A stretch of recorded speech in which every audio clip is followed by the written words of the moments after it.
Welcome to Nasdaq Trade Talks. I'm Jill Malandrino, global markets reporter at Nasdaq, with daily insight on the Nasdaq-100, which is made up of 100 of the largest domestic and international non-financial innovative companies listed on Nasdaq.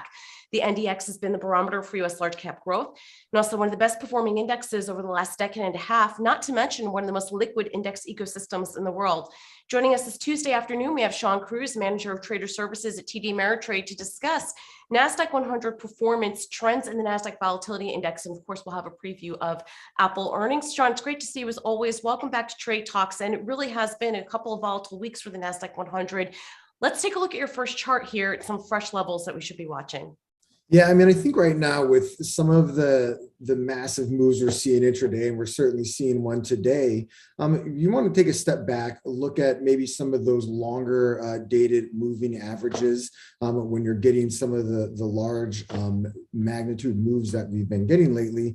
But from a price level that I'm strictly looking at, I'm really looking at this 1300 level. If we do get maybe another draft of selling here, because that has served as a pretty reliable support level. So I'm expecting some volatility. I think when you look at all the news that's going on right now, it's not shocking that you're seeing volatility flow over into some of the more high multiple growthier areas of the market. But watching for stabilization at a given price level is going to be key here. But as long as we're getting these choppy sessions and we're getting the moves we have, I don't expect this to just come to a conclusion overnight. I think this is something where you're going to see this volatility to continue to shake out. But if nothing else, you want to watch for these more pronounced support levels, like I said, down around 1300, as just a key area to hold in the interim.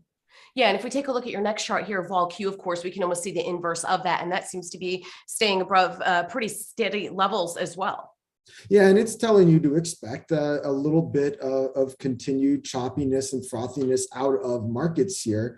We're not spiking above any levels we had seen historically earlier this year. So once again, I think you can just take a look at this and say, all right, we're getting into a little bit of an uncertain period. There's a lot of things moving around. We're in the middle of an earnings season. Let's wait and see how some of these numbers come out. But we're not seeing blowout numbers in terms of where implied volatility is going here. We're also not seeing the market for now coming down and breaking through some of these previous support levels.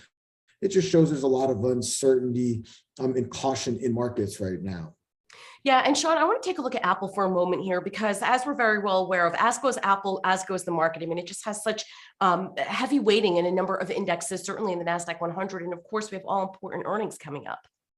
Yeah, and I think if you want to look at what I really would attribute a lot of this volatility we're seeing in the past week or so, it has been around rising COVID cases in China, who has a zero COVID policy.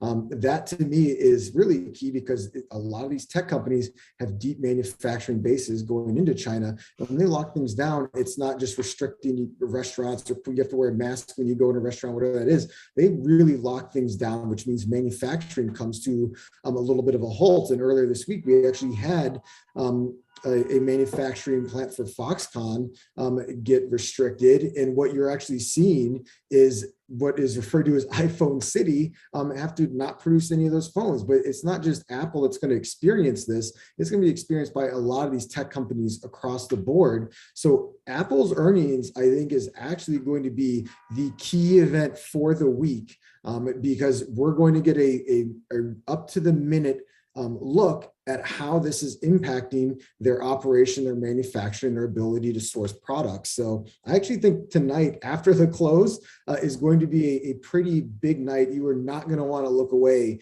from Apple, and not just what they report, but commentary from management is going to be key.